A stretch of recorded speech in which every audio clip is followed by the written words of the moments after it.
베드로 사도는 지금 하나님의 말씀을 전하고 있습니다.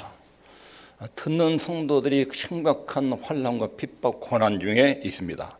그들 위로하는데 그 위로하는데 어떤 진리로 위로하냐면 예수님의 재림 교리로 그들 위로합니다.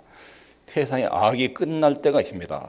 그리고 의로운 성도들의 삶이 정당한 평가를 받을 때가 있습니다. 그렇게 위로를 하는데 예수님의 재림이라는 내용이 너무 엄청난 역사적 변혁이기 때문에 이것을 의심하는 사람들이 있을 것이다. 이걸 염두하고 재림의 근거를 제시하십니다. 두 가지 면에서 재림의 근거를 제시하시는데 사도 베드로가 3년 동안 예수님을 따라다니면서 목격한 내용이 있다. 변화산에서 우리 주님이 신적인 영광을 나타내고 변화된 그 사건도 있고, 예수님이 하늘로 승천하시면서 오늘로 하늘로 올라간 이 모습 이대로 다시 오신다, 이렇게 약속하신 말들도 있고, 너희는 마음에 근심하지 말라, 하늘 올라가다 다 너희 처소를 예배하면 다시 와서 너희를 그리로 데려갈 것이다. 그렇게 언약한 내용, 그런 자신의 직접 체험과 목적을 근거로 해서 예수님의 재림의 근거를 설명을 합니다. 또 하나는 19절부터 더 확실한 예언이 있으니, 그래도 구약 성경을 인용합니다. 구약 성경 말씀에 따르면 예수님의 재림이 이렇게 약속이 되어 있다 하는 것을 근거로 제시합니다. 그러면서 여기 중요한 20절 내용 해석 문제가 교회 역사에서 몇백 년 동안 상당히 심도 있게 이루어졌습니다. 먼저 알 것은 경의 모든 예언, 경의 모든 예언이라는 것은 구약 성경의 예언들, 구약 성경의 예언들은 사사로이 풀 것이 아니다. 이 말씀이 천주교에서는 어떻게 해석했냐면, 오직 교회만이 성경을 해석할 권리가 있다, 권한이 있다. 성경이 평신도에게 들려주면 안 된다. 평신도들이 성경을 읽고 마음대로 해석하면 굉장히 교회는 혼란을 초래한다. 평신도가 사적으로 성경을 해석하는 것을 금지시켜서 중세 수백 년 동안 평신도들의 성경을 들려주지 않았습니다. 평신도들이 성경 읽으면 큰일 난다. 자기 마음대로 이해하고 해석하면 엄청난 혼란이 있다. 성경 해석의 권한은 교회가 있다는 것입니다. 그래서 만인 제사장설을 주장하는 개신교를 정죄했습니다. 프로테스탄트, 천주교에 반항해서 새롭게 개혁한 개신교, 이 사람들은 모든 사람들이 하나님 앞에 제사장이라, 신부들만 제사장이 아니라 누구든지 하나님께 1대1로 나갈 수 있다, 예수님의 이름으로 나갈 수 있다, 이것이 만인 제사장 서지래요. 근데 천주교는 신부들 통해서만 나가야 돼요. 교회를 통해서만 성경 해석을 드려야 돼요. 근데 개신교가 종교 개혁을 이루면서 성경을 모든 성도들에게 들려줬어요. 그때부터 성도들이 성경을 읽기 시작했습니다. 그러면 하나님을 알기 시작했어요. 그런데 천주교는 오랫동안 평신도가 사적으로 성경을 해석하면 많은 혼란이 생긴다. 그래서 평신도들에게는 아예 성경을 주지 않고 읽지 못하도록 했습니다. 교회에 와서 들어라, 교회만이 성경을 해석할 권한이 있다, 이렇게 주장한 것이 이 본문에 대한 천주교 해석입니다. 먼저 알 것은 모든 예언은 사사로이 풀 것이 아니다. 사사로이 풀지 못하도록 하기 위해서 평신도가 성경을 풀어서는 안 된다. 성경은 종교 회의, 추기경, 교황들에 의해서 해석이 돼서 그래가지고 성도들이 전달돼야지, 성도들이 마음대로 읽고 해석하고 그것이 하나님 말씀으로 들으면 큰 착오가 발생한다. 이게 천주교가 이 본문을 이렇게 해석했습니다. 또 일부 사람들은 전체 예언의 틀 속에서 해석해야 한다. 이게 사사로이 풀 것이 아니다. 이 해석을, 예언은 그 예언이 성취될 때만 풀린다. 예언이 이루어지면 그 예언이 그때 들은 사람들은 무슨 뜻인지 모른다. 역사 속에서 그 예언이 확실하게 이루어지고 성취돼야 그 예언의 내용이 드디어 풀리는 것이다. 이렇게 해석했습니다. 그러려면 선지자들도 예언하면서 그 예언의 내용이 무엇인지를 모르는 경우들이 많았다. 그러니까 성경적 예언 전체를 종합적으로 검토해서 그렇게 성경을 이해하고 예언을 이해해야 사사로이 푸는 것이 아니다, 이렇게 해석했습니다. 1번과 2번의 오류가 뭐냐면, 여기 본문에 21절과 연결지어서 해석하지 못했습니다. 20절 내용을 너무 크게 본 거예요. 성경의 모든 예언은 사사로이 풀 것이 아니다, 여기에 너무 크게 보고 21절에도 보충해서 20절을 설명해 줘야 되는데 21절을 연결해서 설명을 못해서 이런 오류가 생긴 것입니다. 여기 20절과 21절을 보면, 먼저 알 것은 경의 모든 예언은, 즉 구약 성경의 모든 말씀들, 구약 성경에는 성경 안에 예언도 있고 다른 역사서도 있습니다. 법전도 있습니다. 예언들은 사사로이 풀 것이 아니다. 이것을 21절에 어떻게 보충하냐면 애언은 언제든지 사람의 뜻으로 낸 것이 아니요, 이게 아니다. 그래, 이것이 맞다 하는 두 가지 내용을 말하죠. 애언이 무엇이 아니라고요? 사람의 뜻으로 낸 것이 아니다. 오직 성령의 감동하심을 입은 사람들이 하나님께 받아 말한 것이다. 이것이 20절에 대한 21절의 해석이에요. 이것을 다시 우리말로 풀어서 설명하면, 먼저 알 것은 경의 모든 애언은 선지자가 자신이 여러 가지 일들을 이해한 데서부터 발생한 것이 아니다 하는 내용입니다. 다르게 표현하면 애언은 선지자의 머리에서 나온 내용이 아니다. 20절과 20절 내용의 핵심이 이거예요. 애언은 선지자의 머리에서, 선지자가 연구해서 발표한 내용이 아니다는 것입니다. 애언은 사람의 뜻으로 만들어낸 내용이 아니다. 사람의 지혜에서 나오는 말씀이 아니다 하는 것이 20절과 20절의 중요 포인트입니다. 오직 성령의 감동함을 받은 사람들이 하나님께 받아서 말한 것이다. 애언은 애언자, 선지자가 자기의 어떤 깨달은 내용을 전달한 것이 아니라, 자기 생각을 전달한 것이 아니라 하나님으로부터 받은 내용을 전달한 것이다. 그러므로 19절과 연결해서 보면 더 확실한 애언이 우리에게 있다. 19절에 더 확실한 애언. 지금 베드로가 말하는 흐름을 잘 이해하셔야 됩니다. 재림에 대해서 말해요. 재림. 예수님이 강림하신다. 근데 듣는 청중 중에 이 세상에 예수님이 강림하면 없어지고 새로운 세상이 오는데, 이건 너무 엄청난 일이라 사람들이 잘 안 믿어요. 베드로가 두 가지 근거를 대요. 내가 살아생전에 주님의 재림을 직접 들었다. 그리고 19절부터 더 확실한 애언, 구약 성경에 더 분명하고 확실한 근거가 있다. 애언은 절대로, 재림은 절대로 뜬구름 잡는 이야기, 인간이 상상해서 낸 이야기가 아니다. 애언은 확실한 하나님의 계획 속에서 이루어진 마지막 재림으로 인간의 역사에 종결짓는 사건이다. 근데 19절과 연결해서 성경은 인간의 생각이나 사상을 기록한 것이 아니다.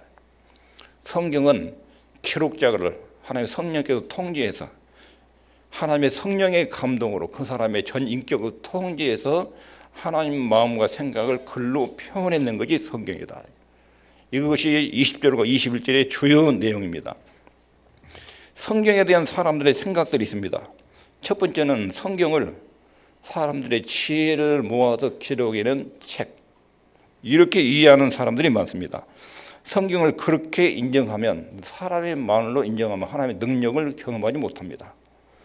성경을 사람의 말로, 사람의 지혜로, 좋은 말씀으로, 도덕 윤리 정도로만 이해하는 사람은 성경에서 나타난 하나님의 말씀을 통해서 주님의 능력과 위엄을 경험하지 못합니다.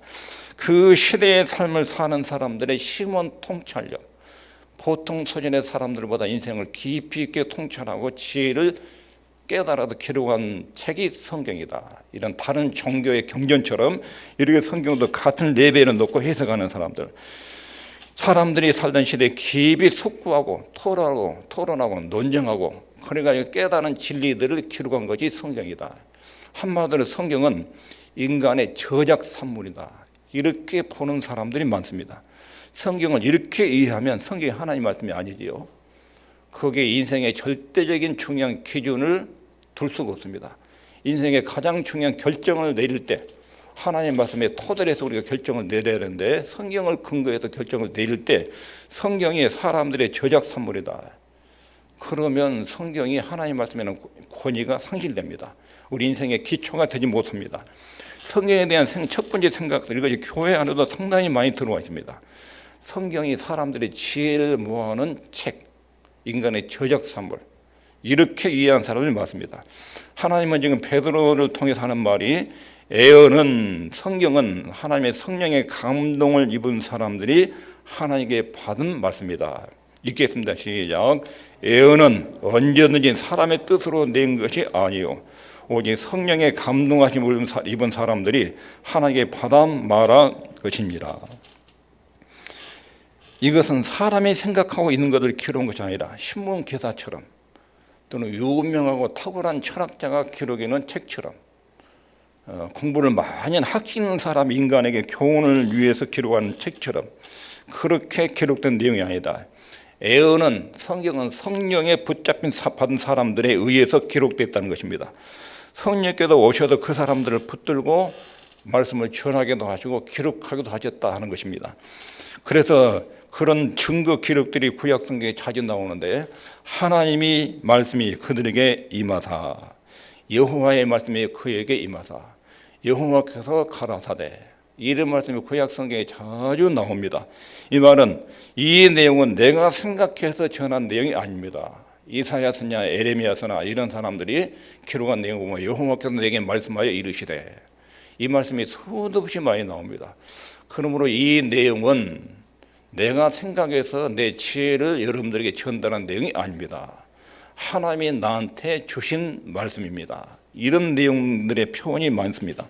베드로 전서에서도 베드로 사도가 1장 10절에 이 구원에 대하여는 너에게 임할 은혜를 애언하던 선지자들이 연구하고 부전히 살펴서 이 구원에 대한 내용은 구약 선지자를 통해 하나님이 여러분들에게 여러 차례 들려줬다. 그리고 베드로전서 1장 11절에 자기 속에 계신 그리스도의 영이 구약 선지자들 속에 그리스도의 영이 그 받으실 고난과 후에 얻으실 영광을 미리 증거하여 예수님의 십자가의 고난과 부활에 대해서 미리 구약 성경에 선지자들이 속에서 영을 감동해서 그렇게 기록을 했다. 12절에 이 섬긴 바가 자기를 위한 것이 아니오 너희를 위한 것임을 계시로 알게 되었으니 인간의 생각 이상의 인간 밖에서 하나님의 감동이 인간 내부에 들어와서 그것을 기록했다. 이것이 구약의 예언들이라 하는 것입니다. 예언은 주어진 말씀이었습니다. 선지자들도 자기가 자청해서 선지자가 된 사람이 없습니다. 예레미야 같은 경우는 선지자가 안 되려고 예를 썼습니다. 예레미야 15장 20장에 예레미야 선지자가 자청해서 하나님 말씀을 전하고 싶지 않다고 나는 말씀을 전하고 싶지 않습니다. 말씀을 전하면 안 받아들여요. 막 반발해 와요. 내가 다시는 하나님 말씀을 전하지 않겠습니다. 그러면 속에서 막 불이 타는 것처럼 이걸 토해내야 살 것처럼 그런 감동이 일어나요. 그러면 가서 또 이야기해요. 근데 또 사람들이 거절하고 예레미야를 죽이려고 덤벼들어요. 이렇게 하나님 말씀이 전달된 것입니다. 선지자는 자기가 하고 싶은 것이 아니라 하나님이 부르십니다. 그리고 자기가 하고 싶은 말을 전하는 것이 아니라 하나님이 전하라고 하는 말을 전합니다. 이게 선지자입니다. 그리고 그 내용들을 기록을 했습니다. 하나님은 베드로를 통해서 신구약 성경이 하나님 말씀이라는 것을 분명하게 오늘 19절부터 21절까지 언급을 합니다. 성경에 기록된 내용들은 하나님 말씀이고 세상에는 그런 책이 없다.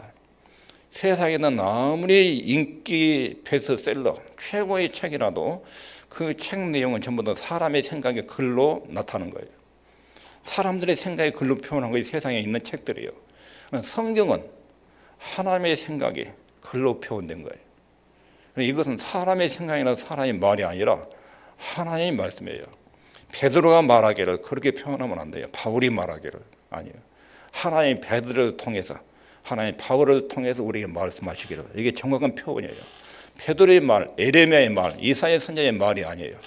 그들을 통해서 하나님의 인간에게 전하고 싶은 말씀을 그들의 인격을 통해서 직접 전달하신 것입니다. 왜 이것이 중요하냐면 모든 성경이 하나님의 감동을 입은 하나님 말씀이다. 왜 이게 중요하냐면 우리는 성경 말씀의 토대 위에 인생의 기초를 놓아야 되기 위해 그렇습니다.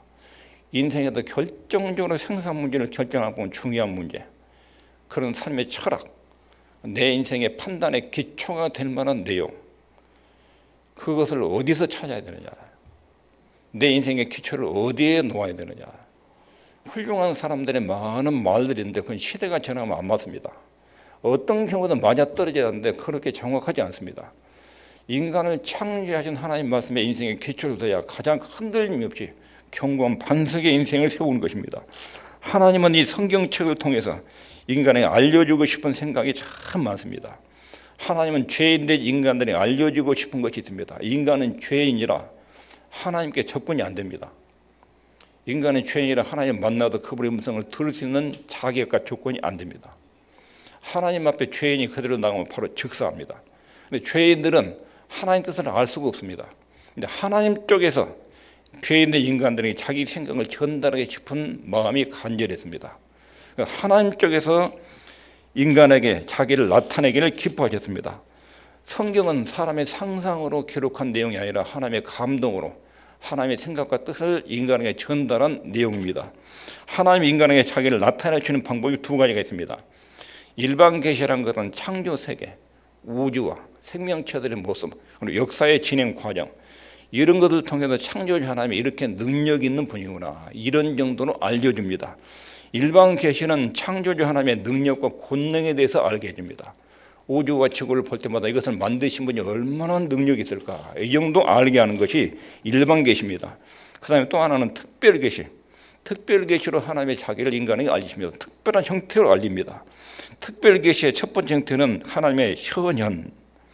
하나님 구약 시대 때 직접 나타나십니다. 모세에게 직접 나타나고 예레미야 선지자 이사야에게 직접 나타나셔서 말씀을 하십니다. 이 신의 현현이 있습니다. 여호와의 사자의 모습으로 나타납니다. 여호와의 사자가, 이것도 하나님 직접 나타나서 말씀을 하십니다.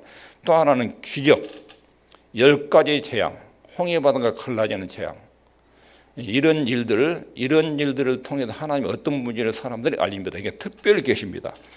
또 하나는 선택한 종들에게 말씀을 주셔서 기록하게 합니다. 어떤 선지자는 선포만 하고 기록을 안 하지요. 선지자는 말만 선포하고, 근데 선포하면서 기록한 사람들이 이사야, 예레미야, 사무엘, 이런 분들은 하나님의 감동으로 선포하기도 하고 그 내용을 기록도 하고, 이런 선지자들, 이렇게 해서 하나님이 말씀을 기록해 놓으셨습니다. 인간이 알아야 될 중요한 내용들을 하나님의 글로, 자기 생각을 사람을 통해서 글로 기록해 놨습니다. 이게 성경입니다. 모세나 사무엘이나 여러 선지자들 통해서 말씀을 기록하게 하셨습니다. 이 기록된 성경 말씀이 특별 계시입니다. 특별 계신 성경만 지금 남아있고, 구약의 예언, 신의 현현, 이것들은 나타나기도 하고 안 나타나기도 합니다. 꿈에 나타나기도 하고 직접 나타나기도 하고, 구약 시대 때 특별 형태로 많이 그렇게 계시됐는데, 요한계시록까지 하나님의 뜻이 기록되면서 하나님 인간에게 필요한 모든 내용이 글로 다 기록되세요. 그러니까 그 뒤로는 특별한 이적기사 형태로 하나님 직접 나타나서 말씀하신 경우는 극히 드뭅니다. 그리고 가짜인 경우가 많기 때문에 성경이 충분한 내용을 담고 있기 때문에 지금은 특별한 방식으로 하나님이 직접 인간에게 나타나서 말씀하신 경우는 거의 쓰지 않습니다. 기록된 내용을 통해서 그 내용을 설명하고 풀이해서 당신의 모습을 인간에게 전달하십니다. 우리는 성경 말씀이 성령의 감동으로 기록된다는 것을 믿습니다. 하나님께서 불러주고 사람들이 받아쓰고 그런 형태로 기록된다는 거 그게 아니에요. 모세야 받아써라, 태초에 하나님이 썼냐, 그 다음에 이렇게 써라, 그런 식으로 성경을 기록하지 않았어요. 이거 기계적 영감이라고 그래요. 인간이 기계, 하나님 불러주고 받아쓰는 기계처럼 그렇게 기록되지 않았습니다. 성경을 읽으면 바울이 느껴지고 베드로가 느껴져요. 이사야 선지를 보면 이사야의 인간적인 고뇌들이 들어있어요. 하나님이 성령이 사람들을 감동해서 성경을 기록할 때 그 사람의 인격이 소멸되지 않아요. 그 인격을 완전히 소멸시키고 하나님께서 강제적으로 기록하게 하는 것이 아니에요. 베드로의 인격, 바울의 인격, 요한의 인격이 그대로 있어요. 그리고 그 인격을 떠서 하나님의 말씀이 기록되고 전달이 돼요. 그러니까 요한서신을 보면, 요한복음을 보면 요한이 많이 느껴져요. 요한계시록에도 뭐 요한의 인격이 많이 담겨져 있어요. 베드로도 그리고 바울도 그 인격이 그대로 있는 채로 성령께서 그 인격을 완전히 통째로 감동해서 죄악된 생각이 들어가지 않도록 그렇게 완전히 통제해서 하나님 말씀을 기록을 하도록 그렇게 역사했어요. 그래서 성경이 하나님 말씀입니다. 하나님은 성경을 통해서 인간의 생명과 세상에 대한 자신의 생각을 나타냈습니다. 일반 계시를 통해서는 하나님의 창조주 하나님이다, 권능의 하나님이다, 이 정도는 알 수 있습니다. 창조주 하나님이 나의 아버지다, 이런 것은 일반 계시를 통해서는 알 수 없습니다. 특별 계신 성경의 기록을 통해서 하나님을 구체적으로 상세하게 더 알 수 있도록 성경을 기록해 놓으셨습니다. 사랑하는 하나님을 나의 아버지로 알 수 있도록 하나님의 성경을 기록해 놓습니다. 그 기록된 특별 계시 성경 안에는 인간의 생명과 세상에 대한 하나님의 계획과 생각을 낱낱이 기록해 놓으셨습니다.